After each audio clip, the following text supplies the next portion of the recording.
Now, on 105.9 FM and streaming worldwide on the WMAL app, O'Connor and Company.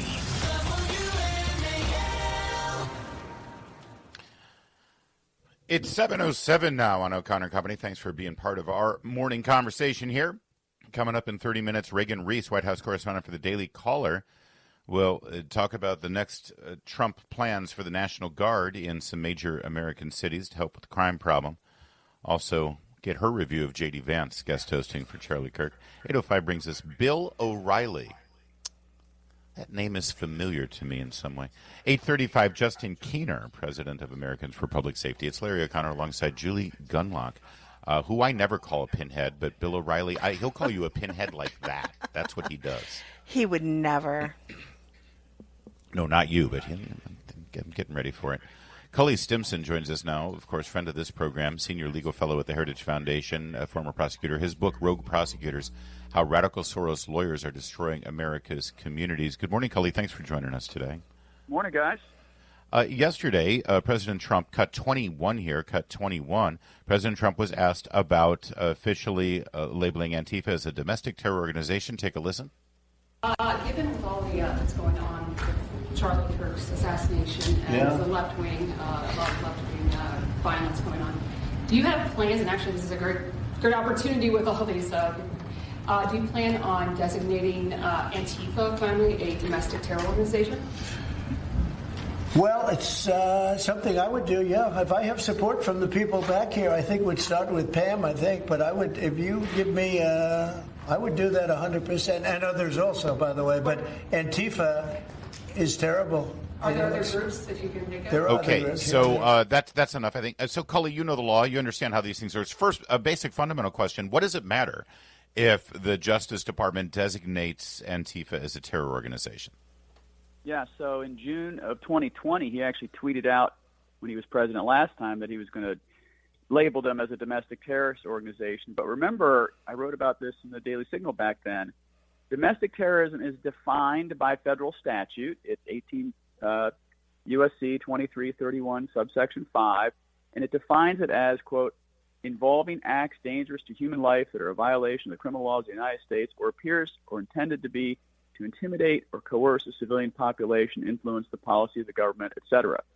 There's no penalty attached to it. So it's not a standalone criminal offense. So, yeah, you can do that, and it will certainly focus the government on activities that are otherwise criminal that may violate the law. But labeling a group domestic terrorist does not mean that if you can convict them or charge them with, quote, domestic terrorism. Does it allow more flexibility for U.S. attorneys or for local DAs to be able to bring more severe charges or severe penalties if they do arrest somebody engaged in some of these acts? Probably not. But what it does do, and remember, the DAs are standalone sovereigns. There's 2,300 elected DAs across the country. So this really applies to the federal government.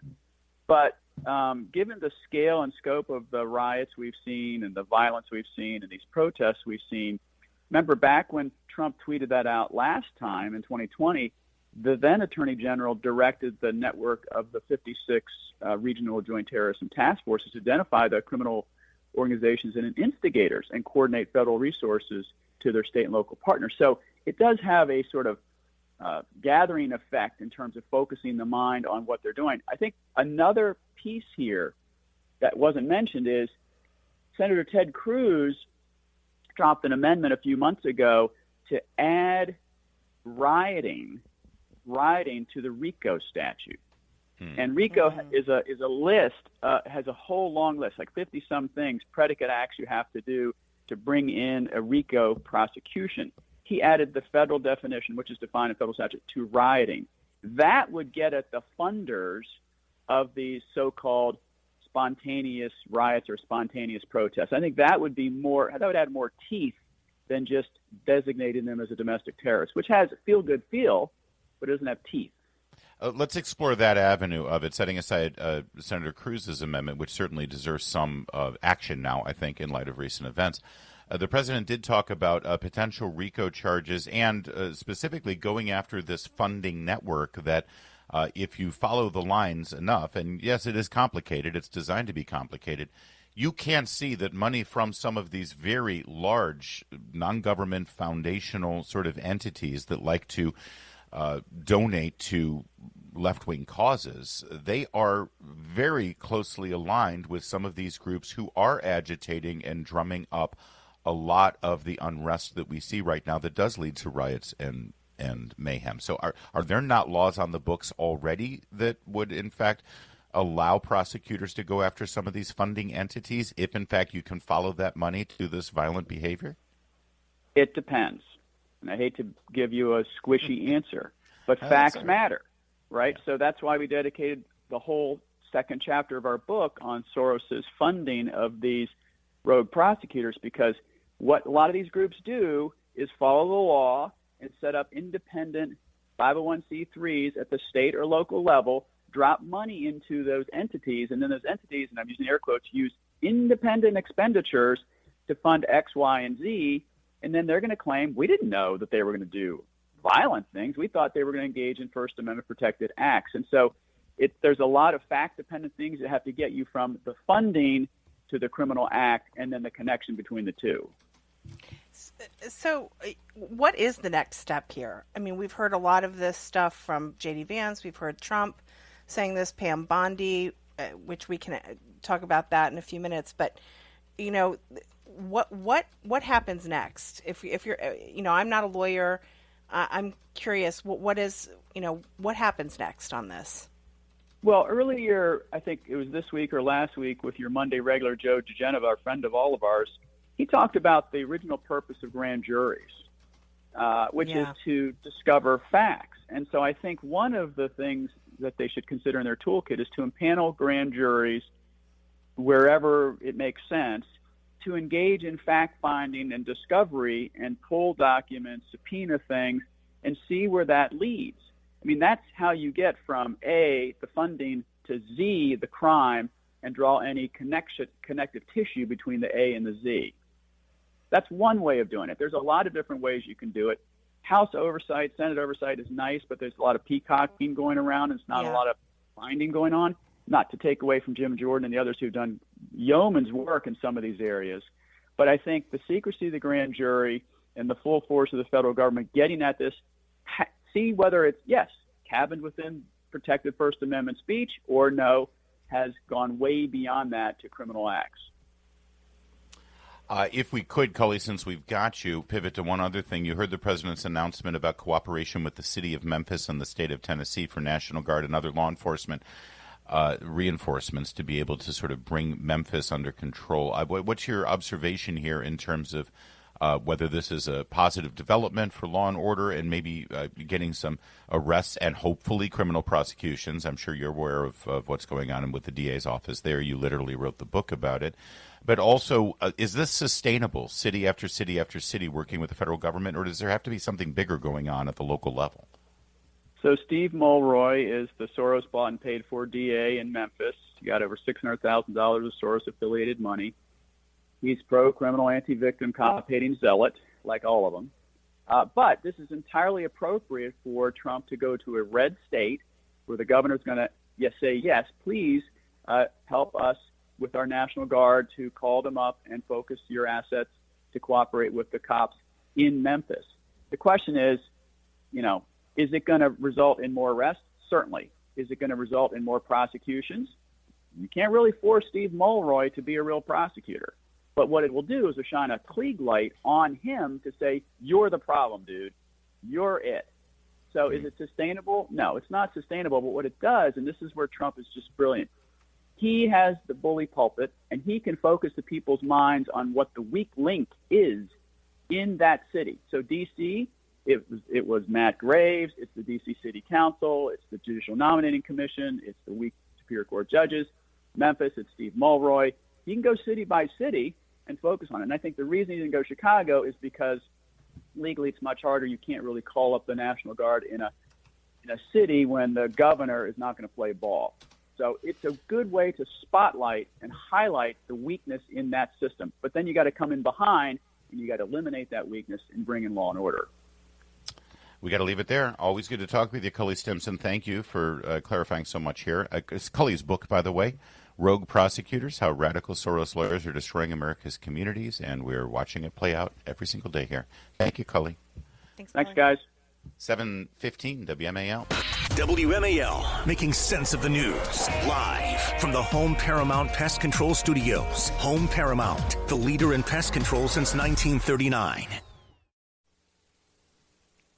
Cully Stimson's always very smart and on point, is he not, Julie Gunlock? Yes, absolutely. Great guest to have here to sort of lay it all out.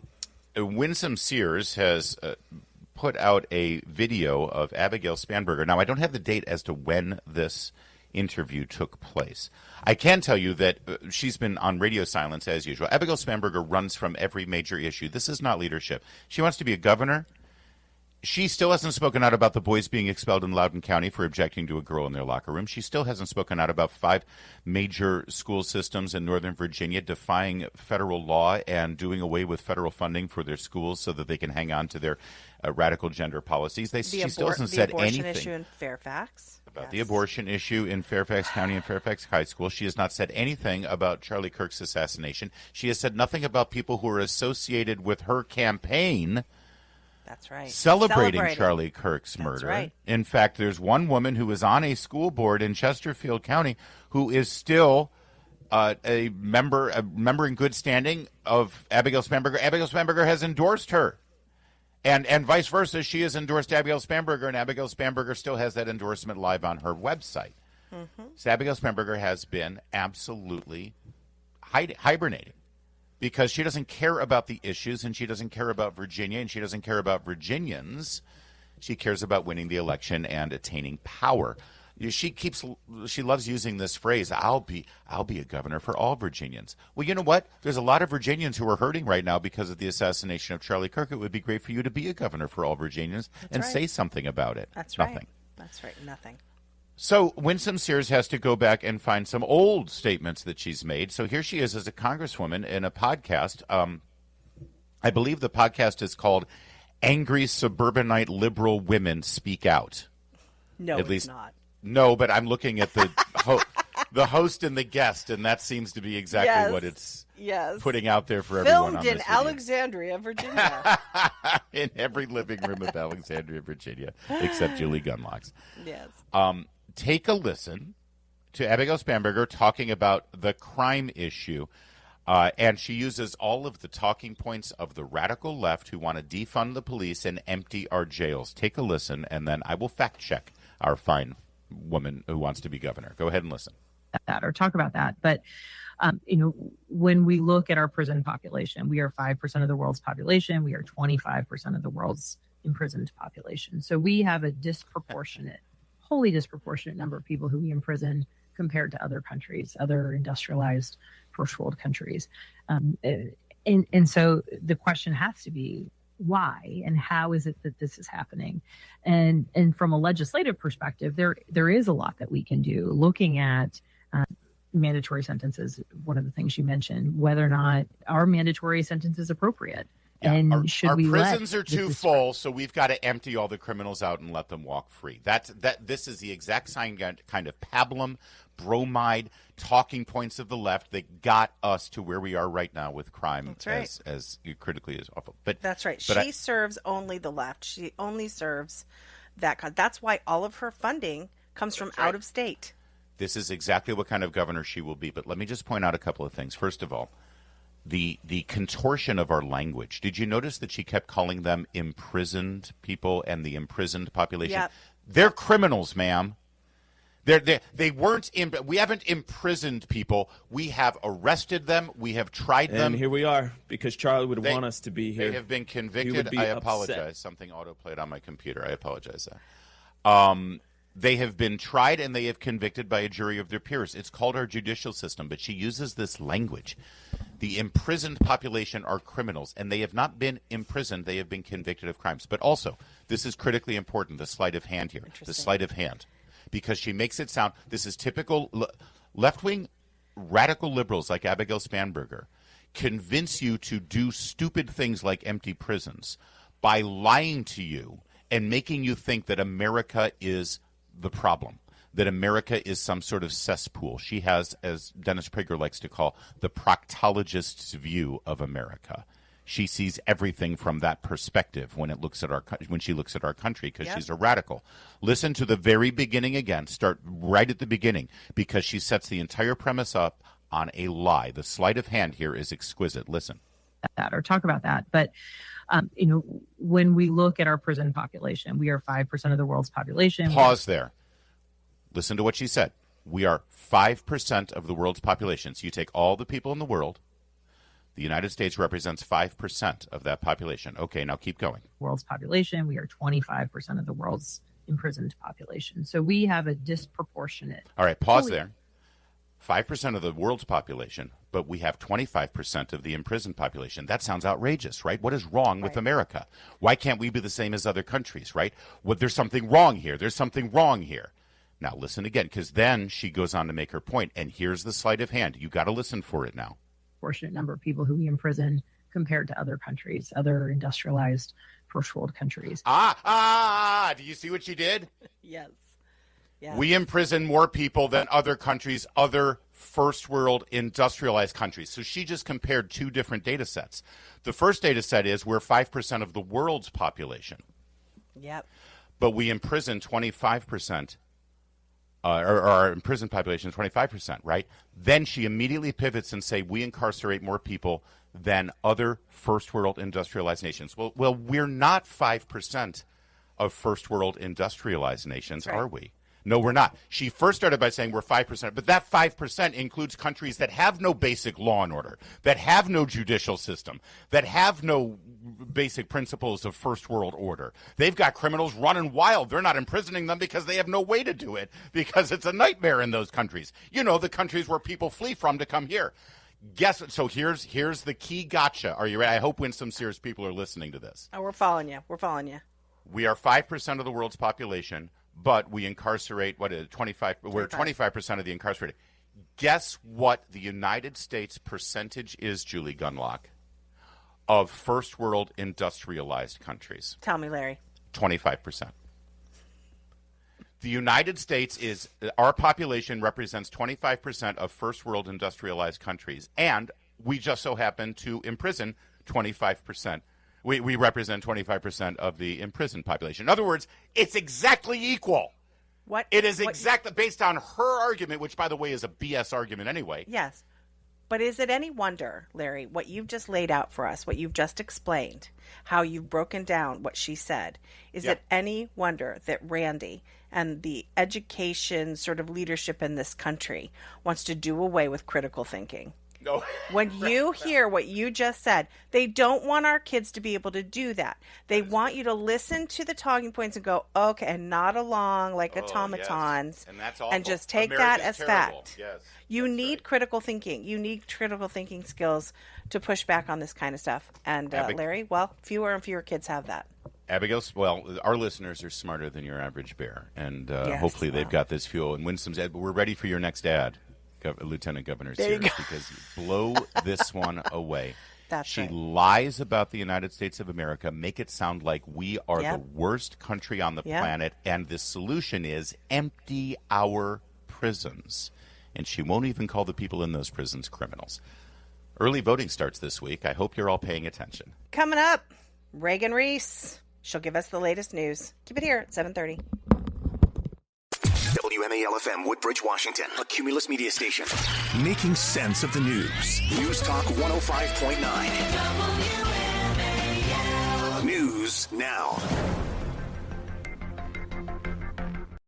Now on 105.9 FM and streaming worldwide on the WMAL app. O'Connor and Company.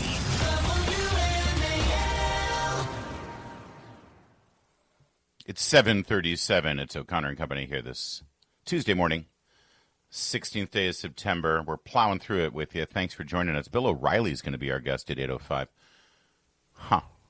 Bill O'Reilly's got a new book coming out. We're going to have a good conversation about what's going on in this country. 8:35, Justin Keener, president of Americans for Public Safety. It's Larry O'Connor with Julie Gunlock. Good morning, Jules. Good morning. Good morning indeed. All right, Reagan Reese covers the White House for the Daily Caller. Hillsdale grad, I like to point out. Go Chargers. Reagan, thanks for joining us. Yeah, thanks for having me. Before we get into some of the things that you're covering at the White House right now, you're sort of the Charlie Kirk generation. How you doing? I want to do a quick checkup with you and with your cohort there of young right-leaning individuals who have got to be really shaken by the events of last week.